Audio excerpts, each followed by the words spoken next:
Assalamualaikum warahmatullahi wabarakatuh. Hari Ahad ini kita mau kuliah belajar dari Profesor Rocky Gerung ya tentang politik melalui channel Rocky Gerung Official yang judulnya gara-gara Megawati Jokowi jadi bebek lumpuh. Itu yang nonton sudah 55.000 dalam waktu 5 jam, berarti 1 jam yang nonton 5.000, banyak ya, 1 jam 5.000. Kita lihat ya, kita belajar 1, 2, 3. Dan tapi seperti biasa kita akan ngajak ngobrolin Anda tentang situasi politik, tapi saya inginnya kita lebih dapat semacam gitu ya, Bung Rocky, semacam sedikit pembelajaran dari Anda sebagai Al-Ustadz gitu. Sebagai profesor menyebut ini kan belakangan ini istilah lemdak itu muncul lagi ya, atau lemdak tuh bebek lumpuh ya, istilah yang biasa dalam kamus ilmu politik ya, dalam studi politik itu muncul ya, dan itu pernah diperkenalkan atau diungkapkan oleh siapa itu, Amin Rais dalam channelnya ya, Amin Rais Official, tentang Jokowi sudah lemdak, sudah jadi bebek lumpuh. Itu ada istilah itu di Amin Rais ya, bebek lumpuh lah dalam bahasa Indonesianya. Dan ini kemarin ribut-ribut ketika Pak Jokowi mengumpulkan massa di GBK ya, pendukungnya di GBK, dan waktu itu politisi Demokrat Andi Arief yang menyebut itu sebagai lemdak, dan pendukung Pak Jokowi udah ngamuk disebut lemdak bebek lumpuh.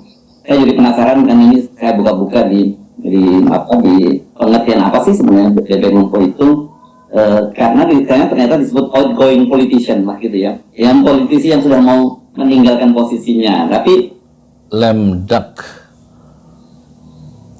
waktu itu ternyata apakah Pak Jokowi masuk dalam kriteria itu, terutama setelah Ibu Megawati kemarin menegaskan bahwa kalau sudah 2 kali ya maaf 2 kali gitu, tidak ada, kalau udah konstitusi menyatakan pemilu 2004 ya harus 2004. Mari kita bahas soal ini, Bung Rocky.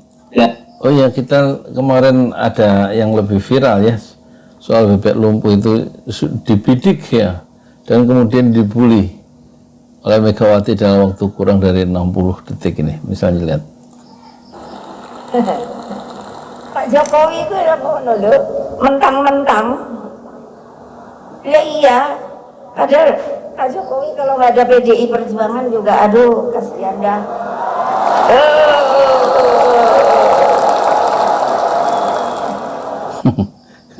Itu satu cara membuli di depan publik yang menurut saya agak kasar ya. Lo legal formal lo. Beliau jadi presiden tuh nggak ada kan ini legal formal, diikuti terus kan sama saya. Luar biasa ya. Dari strategis ya, jangan baper ya, ini baper dulu nanti. Ya, ini itu istilah yang biasa dipakai pada seseorang yang memang sudah akan diganti. Jadi lemdak itu memang terjemahan Indonesia bebek lumpuh, artinya dia udah nggak bisa terbang, dia tinggal tunggu bukan digoreng ya, jadi bebek goreng. Itu istilah yang biasa dipakai di negeri barat, bahwa seseorang itu hendak meletakkan jabatan karena itu nggak boleh lagi melakukan aktivitas lain macam-macam lain-lain, tinggal tunggu pelantikan presiden baru misalnya itu. Itu namanya lemdak tuh. Istilah ilmu politik, istilah diplomasi juga. Tapi kalau kasus Pak Jokowi kemarin di depan Ibu Mega itu dia bukan lemdak, dia ada istilah lain, itu sitting duck gitu. Sitting duck, bebek yang duduk. Sitting duck artinya sitting duck, bebek yang ada dalam sasaran tembak itu. Ini udah dikunci itu. Dan Jokowi sebetulnya kedudukannya sitting duck gitu.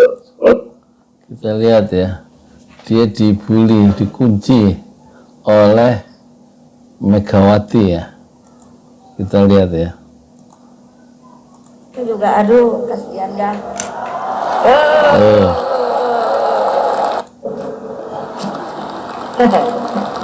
Pak Jokowi itu ya ngono lho, mentang-mentang. Ya iya, padahal Pak Jokowi kalau nggak ada PDI Perjuangan juga, aduh kasihan dah.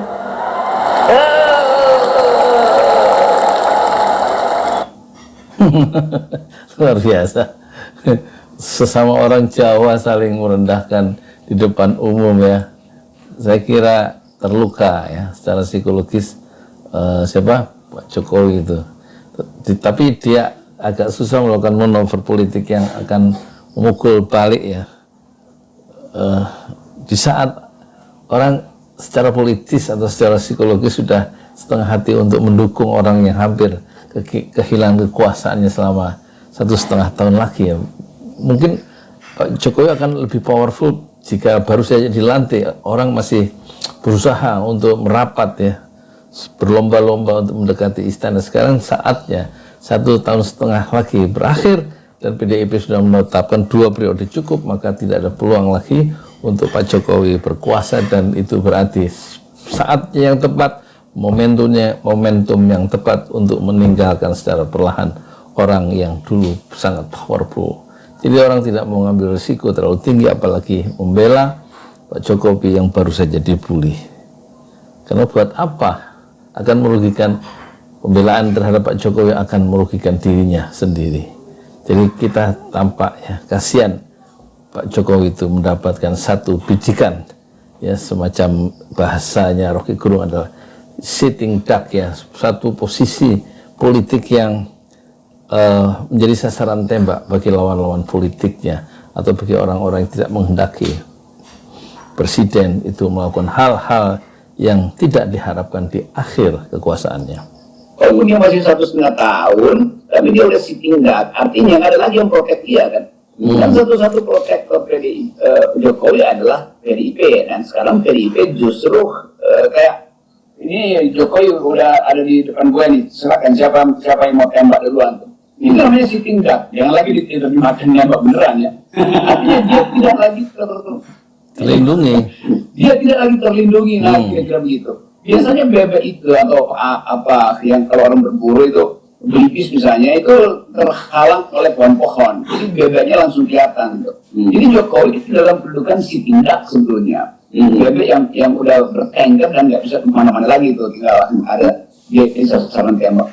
Jadi peristilaan pesan gini sebetulnya orang mesti gunakan, karena nggak ada istilah lain kan. Kalau bilang Jokowi udah lumpuh ya, memang dia udah lumpuh tuh, karena berupaya untuk nyari perlindungan, dan perlindungan pertama dari PDIP. Nah, PDIP sebetulnya nggak ingin melindungi. Kalau melindungi kan nggak akan begitu oleh Ibu Mega tuh. Iya, tampaknya betul-betul Megawati itu betul-betul tidak mau melindungi lagi ya.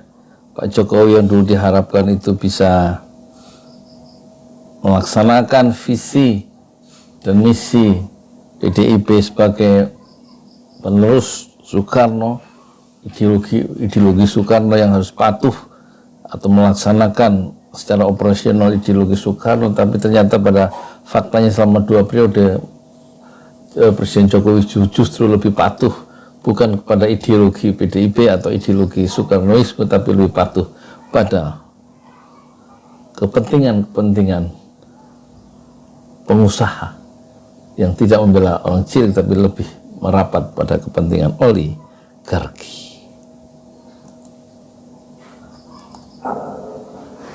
Mbok saya dikasih bintang toyo. Pak Jokowi itu ya ngono lho, mentang-mentang. Ya iya, padahal Pak Jokowi kalau nggak ada PDI Perjuangan juga, aduh kasihan dah.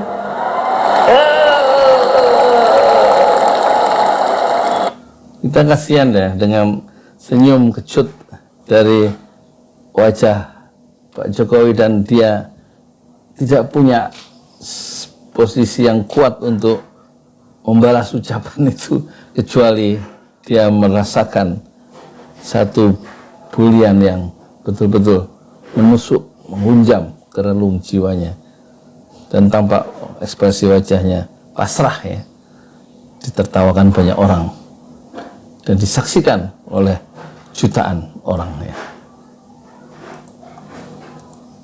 Jadi kalau misalnya protektor dari Jokowi adalah Ibu Mega, nggak mungkin Ibu Mega bully walaupun secara halus. Orang merasa itu bullynya terlalu kasar.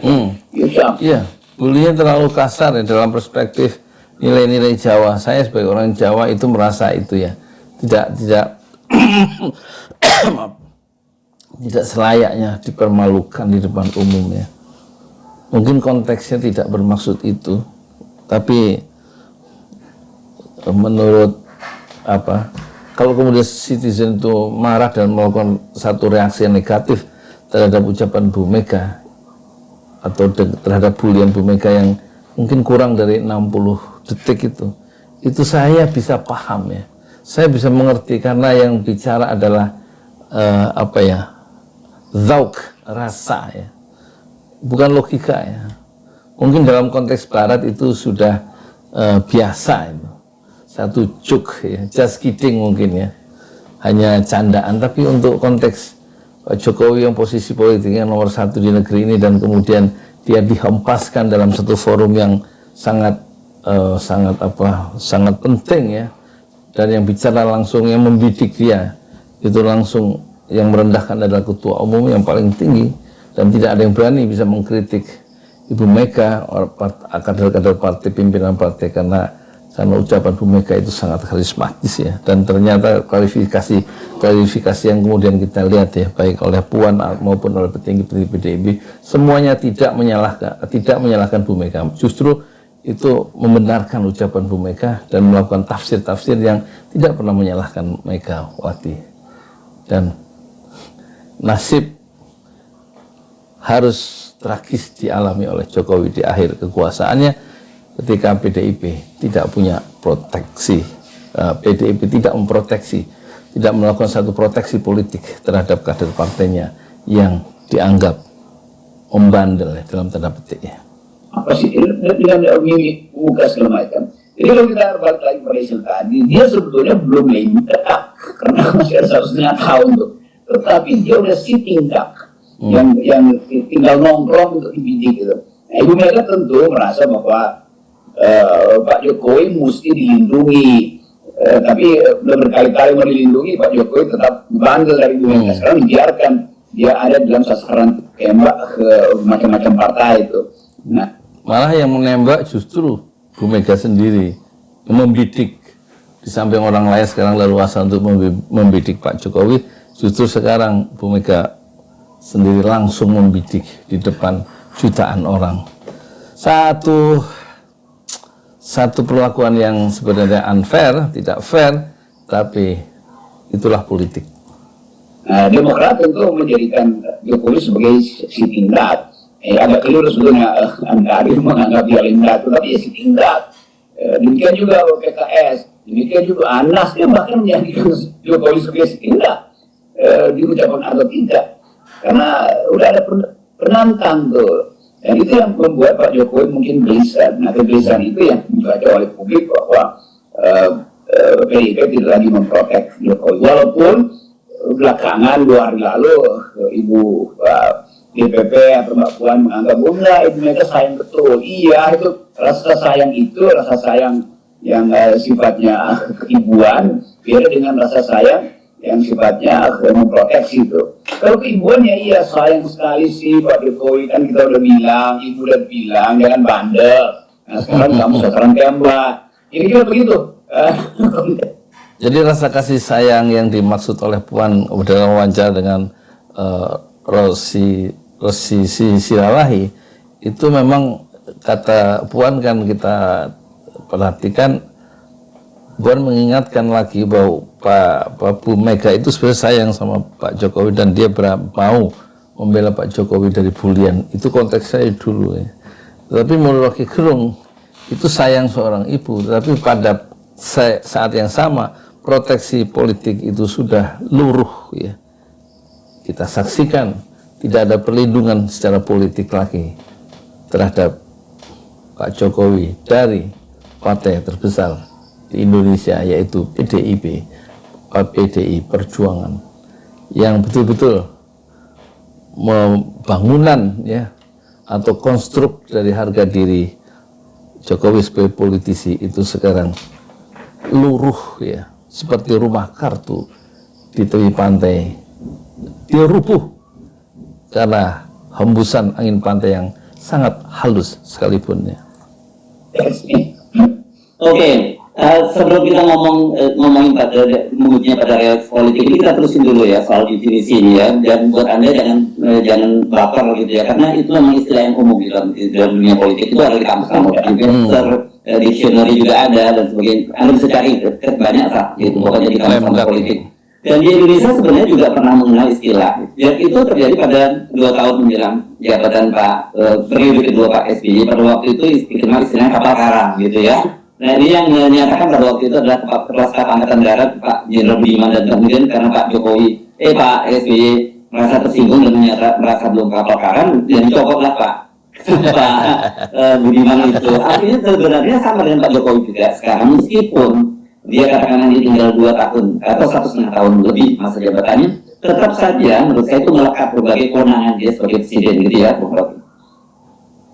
Ya memang orang menganggap Pak Jokowi sebagai kapten kapal, ya kapalnya drowning, ya sedang tenggelam gitu. Sedang tenggelam kapal Indonesia di akhir kepemimpinan Pak Jokowi, menurut Rocky Gerung sedang tenggelam. Dan buat mengangkat kembali kan perlu kekuatan luar biasa untuk mengendalikan navigasinya itu. Dan kelihatannya nggak ada lagi yang navigator di situ kan. Jadi memang orang harus merumuskan bahwa istilah kapal karam justru lebih tepat pada Pak Jokowi daripada Pak SBY itu, karena Pak SBY tidak lagi akan menakodai karena mau berlabuh, mau berlabuh ya. Berlabuh ya waktu itu ya, berlabuh betul. Ya, mau berlabuh, jadi SBY merasa saya mau berlabuh justru bukan karam gitu. Nah, kenapa? Karena periode SBY lebih baik dari periode sebelumnya, dari periode Ibu Mega dalam segala. Periode SBY jauh lebih baik dari periode sebelumnya, yaitu Ibu Megawati yang meneruskan kepemimpinan Gus Dur yang dilengsarkan oleh MPR, oleh Amin Rais, dan kemudian keluar dari istana dengan dipaksa dengan sidang umum MPR luar biasa kalau tidak salah, dan kemudian naiklah Megawati menerus sebagai wakil presiden, menjadi presiden sama dengan B.J. Habibie. Itu setelah Pak Harto mengundurkan diri, menyatakan mundur pada 19 Mei 1998, kemudian naiklah B.J. Habibie sebagai wakil presiden, dan kemudian B.J. Habibie mempercepat pemilu dan terpilihlah Gus Dur. Tapi Gus Dur menurut perspektif lawan-lawan politiknya adalah presiden yang ugal-ugalan kemudian disidang dan dia tidak datang, copot kekuasaannya. Satu akhir yang tragis dari pendekar demokratis yang tidak menjadi pemain player demokrasi yang nyata di lapangan politik, sehingga dipaksa copot kekuasaannya dan naiklah Ibu Mega sebagai wakil presiden menggantikan Gus Dur. Tapi menurut Rocky Gerung barusan bahwa periode SBY itu jauh lebih baik daripada kepemimpinan periode Megawati. Setelah pencapaian itu. Nah sekarang Pak Jokowi lebih buruk dari SBY. Jadi Pak Jokowi lebih buruk dari SBY. Kita ulang ya. Waktu itu ya berlabuh betul. Ya, mau berlabuh, jadi SBY merasa saya mau berlabuh justru bukan karam gitu. Nah, kenapa? Karena periode SBY lebih baik dari periode sebelumnya, dari periode Ibu Mega dalam segala pencapaian itu. Nah sekarang Pak Jokowi lebih buruk dari SBY, jadi dia yang betul karam sebetulnya. Jadi nanti kita dipilih nih kalau membandingkan. Poinnya di situ ya. Menurut pengamatan yang sangat terang-terangan, yang sangat vulgar juga, bahwa periode Pak Jokowi itu lebih buruk dari SBY, dan periode SBY itu lebih baik dari periode sebelumnya, yaitu Megawati. Dan selebihnya simpulkan oleh Anda sendiri. Assalamualaikum warahmatullahi wabarakatuh.